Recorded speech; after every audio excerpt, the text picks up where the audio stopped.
Snow Treasure by Marie McSwigan. Chapter 1.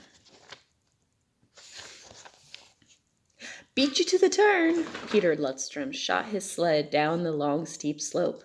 No fair, you started first, his friend Michael Berg protested. Nevertheless, he flew along in Peter's tracks.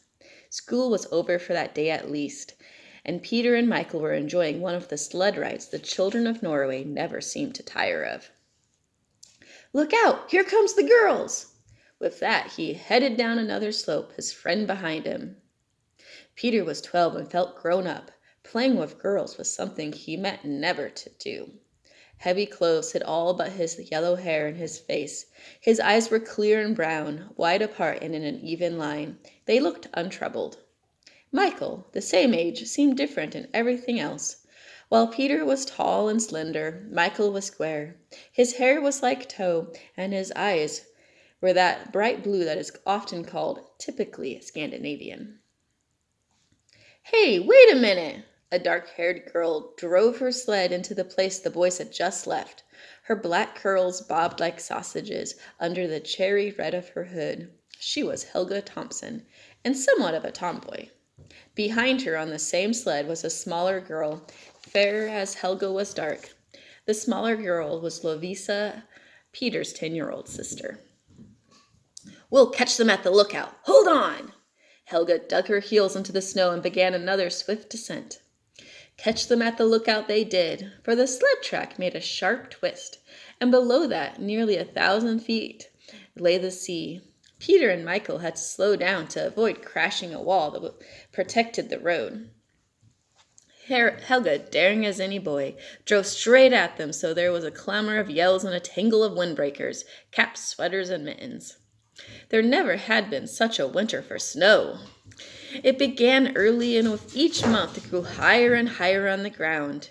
April was like January, with no sign of thaw. From one end of Norway to the other, people talked of nothing else. They only stopped talking about it when something entirely terrifying drove it from their minds. Then they remembered it again and looked to it to help them in their trouble. Up in the Arctic Circle where the children lived, it was winter for much of the year. Sleds and skis were used for travel for all but a few months. But accustomed as the people were to the long cold and the white stillness, the winter of 1940 surpassed anything even the oldest could remember. The mountains seemed to sleep that April. Along the sea, the world was lifeless, except for the fjords. The harbors here in the north were ice-locked, their channels great fields of white. The fjords alone seemed alive with their black rushing water and bobbing ice cakes. These forceful streams flow too fast for freezing, and so are always a highway to the open sea. The four friends at that lookout continued their lively play.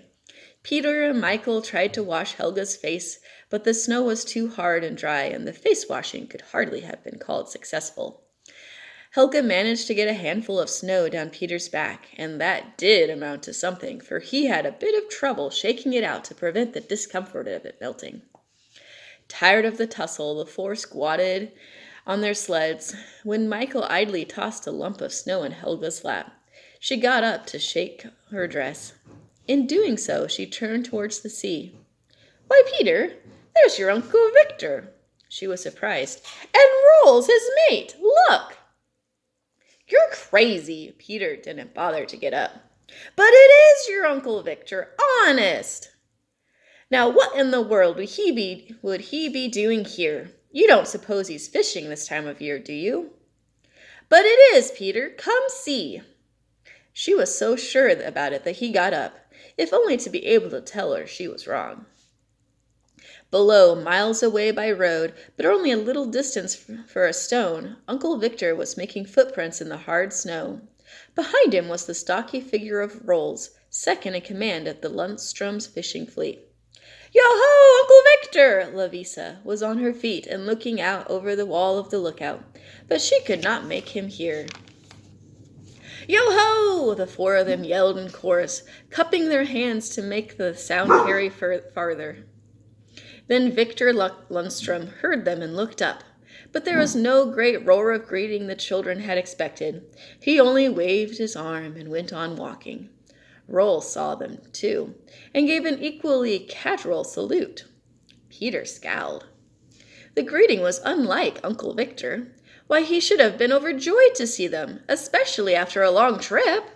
He was Peter's favorite relative, and, in all truth, his hero. He led a life of adventure in contrast with Peter's father, a banker. He was one of the most successful fishermen in that land of able fishers. He had a whole fleet of boats and sailed about everywhere, his nephew supposed. When he came back from a voyage, he had stories to tell that no one could match. Uncle Victor was as fond of his brother's children as they were of him, so it wasn't like him not to seem glad to see them.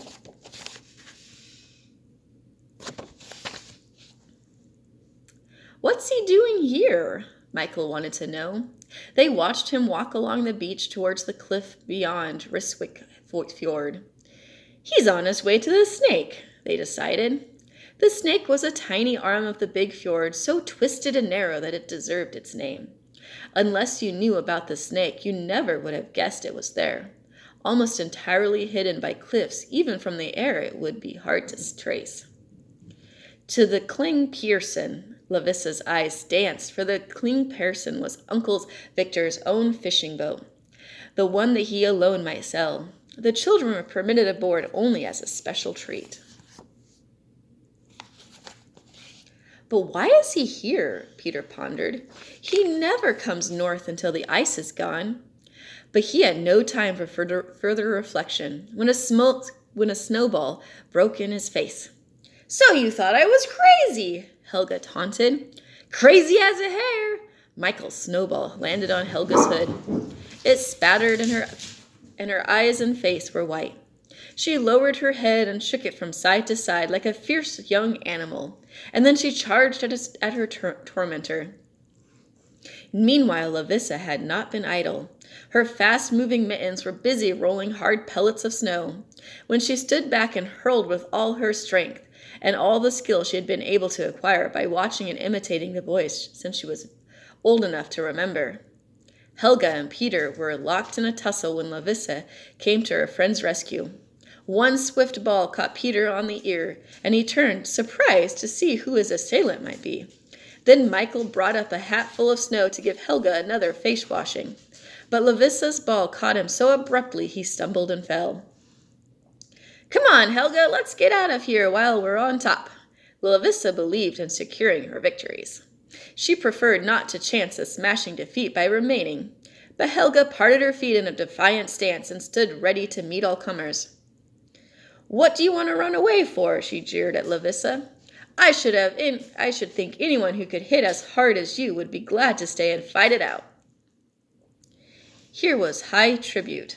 It came from one who was not only older, but was a recognized leader among the girls of Ryswick. Lavissa glowed in the praise, but that did not stop her busy mittens. They were piling many rounds of ammunition on Helga's sled. "Look out!" Helga warned, just in time to prevent Peter stealing the sled and all the snowballs. So Peter got the first of Lavissa's bullets, and had to stand crossfire when Helga opened from the other side. And so the battle went on. The boys, for all their strength and size, did not seem able to subdue the quick-witted girls, and none of them seemed to tire of the brisk exchange of snow. Good glory, it's getting dark. Peter was first to realize that the afternoon was over. Absorbed in the fight, the four of them failed to note the passing time. "We're all going to be late for supper, and we'll get what's coming to us." What that was, he didn't have to explain, for they all understood it was no pleasant prospect. "Come on, let's get out of here." There was a scramble of sleds, caps, mittens, and even sweaters that had been discarded as the battle grew hot. Then began the long climb up the mountain to Ryswick, the town that stood on the level shelf on the mountain slope. As Peter predicted, he and Lavissa were late for their evening meal. But "what's coming to us" never came. Their father was busy with his own thoughts, and their mother could always be counted on to keep peace in the family, especially when Mr. Lundstrom was home. When they told of seeing Uncle Victor, a strange thing happened. Their father pushed back his chair and jumped up from the table. Peter and Lovisa were surprised because they had never seen him leave a meal unfinished. "My hat and coat, per garson," he called to the old family servant. "Victor's come from Osla. I've got to go out." Per garson entered with the coffee, but all but dropped the tray.